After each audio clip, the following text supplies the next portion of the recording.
tenants. So one thing that's important to understand that someone with a two occupant family is not going to get those high voucher amounts that we were talking about, Okay. right?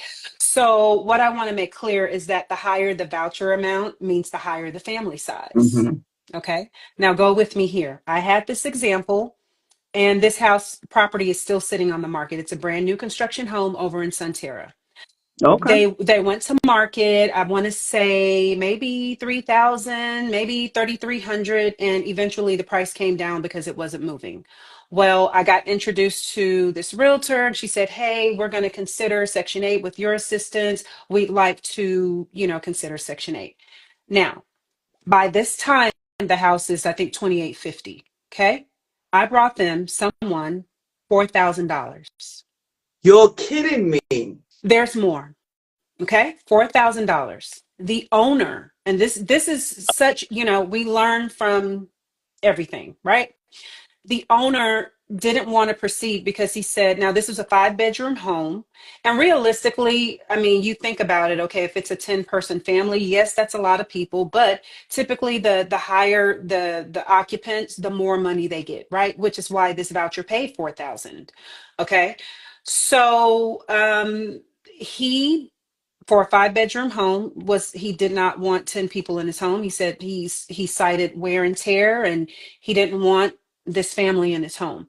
Long story short, they fumbled the 4,000. I talked to the agent and I said, "Hey, can you help him understand, hey, with any investment, there's risk, but hey, he's getting more than what he actually, even more than what they initially put it on the market for, even, right? Before they started to go down on the price." Well, he wasn't having it, and long story short, his property is still sitting on the market. And I don't know how many properties I've leased since then, but his property specifically in that area, tier A1 area, still sitting. I think the lesson is that investors, and I talk to them quite often, don't be emotional about Hmm. decisions. Don't be emotional about your property. It is your property. The Hmm. day you say, you know what, I want to rent out this property, walk away from it. Yes. Just know, just be focused on the numbers. It doesn't make sense to me that somebody will walk away from potentially earning $1,500 more because there are many people in the property. Listen, when they leave, you're going to touch up, you're going to touch up. That's not Anyway, going to change, whether it's exactly. 10 people or whether it's 2 people. If you're going to touch up, and how much is it to touch up, to put the property back to life? How much would it cost you? But for the 5 years, you could have, because that's some people say 5 years, some people say more than that.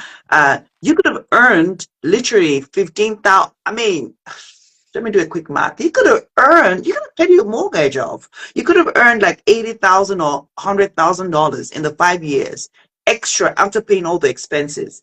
And it just doesn't make sense. So I think that's a story for investors not to be unnecessarily emotional. Yes. I Give love it to a that. tenant, Hmm. and the truth of the matter is that you could get somebody, the right people, like I did